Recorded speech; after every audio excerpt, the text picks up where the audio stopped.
नमस्कार, बहुत बहुत स्वागत है आपका। आप देख रहे हैं एबी न्यूज़ में आपका दोस्त जितेंद्र। प्रारंभ करेंगे आज के कार्यक्रम को, लेकिन पहले मुख्य समाचार। हिंदुओं पर हमले सांप्रदायिक नहीं, मसलों को बड़ा चढ़ाकर किया पेश, बोले आंतरिक सरकार के प्रमुख। इंदौर की टेक्नोलॉजी से चांद पर जाएंगे इंसान, इसरो और कैट के बीच हुआ समझौता। भारत सिंगापुर में 4 अहम समझौते, डिजिटल तकनीक, सेमीकंडक्टर।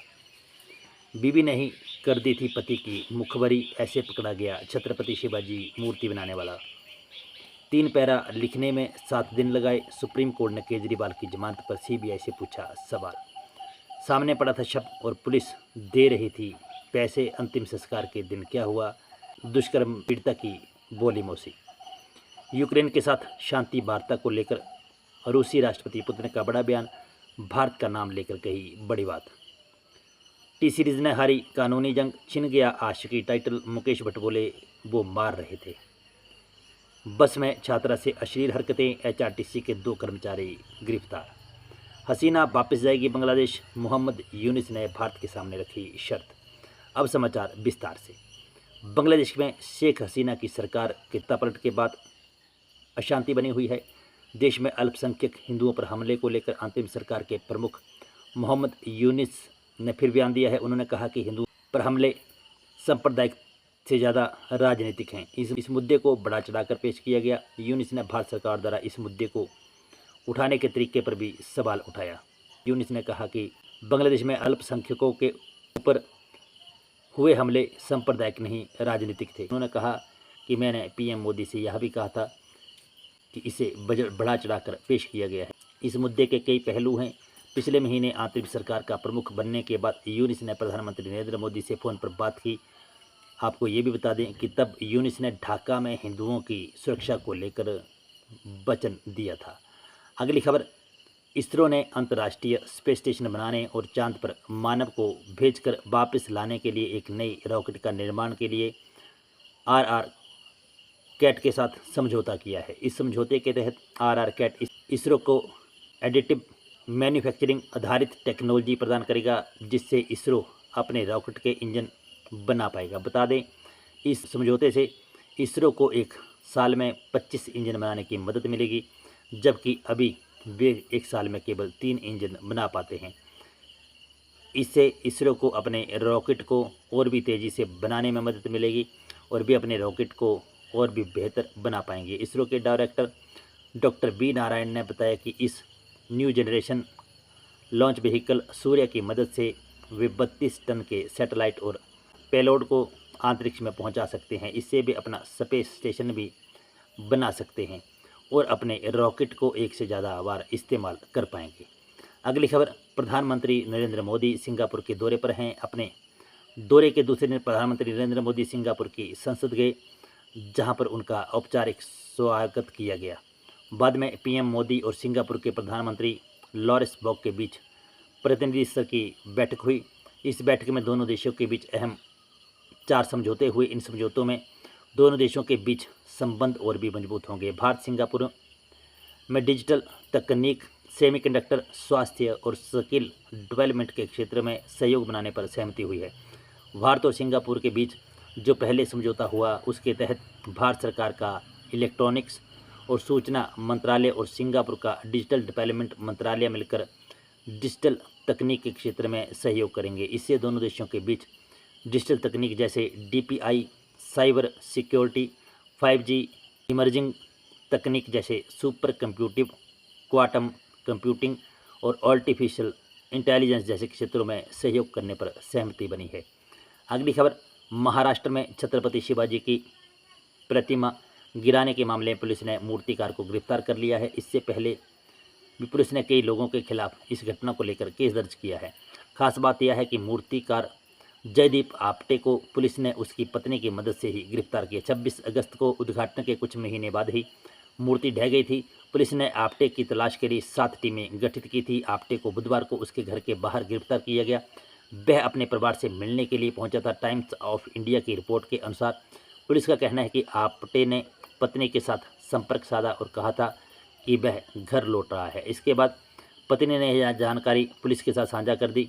रिपोर्ट में पुलिस सूत्रों ने लिखा कि आप्टे का परिवार चिंतित था और चाहता था कि वह वापस लौटकर जांच में सहयोग करे। इस घटना में आरोपियों की गिरफ्तारी पर प्रतिक्रिया देते हुए भाजपा नेता प्रवीण धारकर ने कहा कि जो लोग हमारी सरकार की आलोचना कर रहे थे उन्हें अब अपना मुंह बंद कर लेना चाहिए। अगली खबर, दिल्ली के मुख्यमंत्री अरविंद केजरीवाल की जमानत याचिका पर गुरुवार को सुप्रीम कोर्ट में सुनवाई हुई। जस्टिस सूर्यकांत की पीठ के समक्ष याचिकाकर्ता की तरफ से वरिष्ठ अधिवक्ता अभिषेक मनु सिंघवी ने अपनी दलीलें रखी। इसके बाद सीबीआई की तरफ से additional solicitor general SV. Raju अपनी दलीलें कोर्ट के समक्ष रख रहे हैं। एस.वी. राजू ने सुप्रीम कोर्ट से कहा कि याचिकाकर्ता सेशन कोर्ट गए बिना ही सीधे हाई कोर्ट का दरवाजा खटखटाने पहुंचे। धारा 439 के तहत दोनों का समान क्षेत्र अधिकार है। मेरी आपत्ति यह है कि उन्हें पहले ट्रायल कोर्ट जाना चाहिए था। गुण दोष के आधार पर जांच करने वाली पहली अदालत ट्रायल कोर्ट है। उन्होंने कहा कि हाई कोर्ट को सेशन कोर्ट के फैसले का फायदा होगा। सामान्य सिद्धांत यह है कि पहले सेशन कोर्ट में जाना चाहिए। उन्होंने कहा कि सेशन कोर्ट में न जाने से हाई कोर्ट में अंततः योग्यता के आधार पर निर्णय नहीं लिए। बता दें कि 5 अगस्त को दिल्ली हाई कोर्ट ने केजरीवाल की जमानत याचिका खारिज कर दी थी और उन्हें ट्रायल कोर्ट जाने को कहा था। अगली खबर, कोलकाता के आरजीकर मेडिकल कॉलेज में ट्रेनी डॉक्टर के साथ हुए अत्याचार के मामले में रोज नए खुलासे हो रहे हैं। इसी बीच पीड़िता के माँ बाप ने दावा किया कि शुरुआत में मामला दबाने के लिए पुलिस ने उन्हें रिश्वत देने की कोशिश की थी। पीड़िता के पिता ने कहा कि जब मेरी बेटी की हत्या के बाद पूरे राज्य में बड़े स्तर पर विरोध प्रदर्शन हो रहे थे और दोषी के खिलाफ कार्रवाई की मांग हो रही थी, उसमें पुलिस उन्हें रिश्वत देने की कोशिश कर रही थी। पीड़िता के पिता ने दावा किया कि जब भी विरोध प्रदर्शन में शामिल हुए तो उस दौरान भी पुलिस ने उन्हें पैसे देकर पीछे हटने को कहा, जो मांग हमने तुरंत ठुकरा दी। वहीं पीड़िता की मौसी ने कहा कि जब घर में माता पिता के सामने बेटी का शव पड़ा था तब पुलिस पैसे दे रही थी। क्या यही है पुलिस की मानवता? जब तक अंतिम संस्कार नहीं हुआ तब तक 300 से 400 पुलिस वाले हमारे घर पर रहे, लेकिन अंतिम संस्कार के बाद वहां एक भी पुलिसकर्मी नहीं दिखा। अंतिम संस्कार होने तक पुलिस सक्रिय थी, उसके बाद वह पूरी तरह से निष्क्रिय हो गई। अगली खबर, यूक्रेन रूस वार को लेकर राष्ट्रपति व्लादिमीर पुतिन ने आज शांति वार्ता को लेकर बड़ा बयान दिया है। रूस के राष्ट्रपति ने गुरुवार को कहा कि यूक्रेन पर संभावित शांति वार्ता में चीन, भारत और ब्राज़ील मध्यस्थता की भूमिका निभा सकते हैं। पुतिन ने कहा कि युद्ध के पहले सप्ताह में इस्तांबुल में वार्ता के दौरान रूसी और यूक्रेनी वार्ताकारों के बीच हुआ एक प्रारंभिक समझौता जो कभी लागू नहीं हुआ, वार्ता के लिए आधार बन सकता है। पुतिन ने ये बातें ईस्टर्न इकोनॉमिक फोरम में कही। उन्होंने कहा कि हमारा उद्देश्य यूक्रेन के डोनबास क्षेत्र को कब्जे में लेना है। रूसी सेना धीरे धीरे कुर्स्क क्षेत्र से यूक्रेनी सेना को खदेड़ रही है। पुतिन ने यह बयान पीएम मोदी के अगस्त के यूक्रेन दौरे और रूस के जुलाई दौरे के बाद आया है। पीएम मोदी ने रूस दौरे के बाद हाल ही में यूक्रेन का दौरा भी किया था। पीएम मोदी 23 अगस्त को यूक्रेन के दौरे पर गए थे। वह पोलैंड से ट्रेन के रास्ते की पहुँचे। यहाँ उनकी और राष्ट्रपति जेलेंस्की की फोटो तेजी से वायरल हुई। वहीं पीएम मोदी जुलाई में रूस गए थे। अगली खबर, महेश भट्ट के प्रोडक्शन तले बनी फिल्म आशिकी 1990 में सुपरहिट फिल्मों में से एक थी। उस जमाने में पिक्चर के हीरो राहुल रॉय और हीरोइन अन्नू अग्रवाल की जोड़ी को फैंस ने खूब पसंद किया था। इसके अलावा फिल्म के गाने भी बहुत हिट हुए। हाल ही में मुकेश भट्ट ने आशिकी शब्द के किसी और के इस्तेमाल पर रोक लगाने के लिए दिल्ली हाई कोर्ट में अर्जी डाली थी। इस मामले पर उनके हक में फैसला हुआ है। इसी के साथ टी सीरीज़ और अन्य पार्टीज इस शब्द का इस्तेमाल अपने प्रोजेक्ट में नहीं कर पाएंगे। उन्हें तू आशिकी है, तू ही आशिकी है जैसे टाइटल का इस्तेमाल करने की भी अनुमति अब नहीं है। 2 सितंबर 2024 को जस्टिस संजीव नरूला ने इस मामले में फैसला सुनाते हुए कहा था कि आशिकी टाइटल सिर्फ एक मौके पर इस्तेमाल नहीं है, बल्कि यह एक जानी मानी और कामयाब फिल्म फ्रेंचाइजी है। अगली खबर, हिमाचल प्रदेश की राजधानी शिमला में सुन्नी थाना के अंतर्गत सरकारी बस में सफ़र कर रही एक छात्रा के साथ अश्लील हरकतें करने का मामला सामने आया है। मामले में एचआरटीसी के 2 कर्मचारियों के खिलाफ केस दर्ज कर उन्हें गिरफ्तार कर लिया गया है। दोनों आरोपी सरकारी बस में छात्रा के साथ सफ़र कर रहे थे। छेड़खानी करने वाला एक आरोपी एचआरटीसी का चालक और दूसरा मैकेनिक बताया जा रहा है। पीड़िता शिमला में एक निजी शिक्षण संस्थान की छात्रा है। पुलिस को दी शिकायत में छात्रा ने बताया कि बुधवार शाम को वह अपने संस्थान सुन्नी के लिए शिमला से करसोग जाने वाली एचआरटीसी बस में सवार हुई। इसी बीच दोनों आरोपी बर्डमैन धार के पास बस में चढ़े। पीड़िता बस की आखिरी सीट पर बैठी थी जहां कंडक्टर बैठता है। जब बस 18/2 नामक स्थान पर पहुंची तो आरोपी चमन प्रकाश आगे की सीट से उठा और छात्रा की बगल में बैठ गया और छेड़खानी करने लगा और उससे आईडी इत्यादि भी मांगने लगा। इसके बाद दूसरा आरोपी खेमराज भी आगे की सीट से उठकर छात्रा के बगल में बैठ गया। छात्रा के मुताबिक खेमराज ने भी उसके साथ छेड़खानी की। उनकी इन हरकतों के बचाव के लिए पीड़िता चिल्लाई लेकिन किसी ने भी उसकी मदद नहीं की।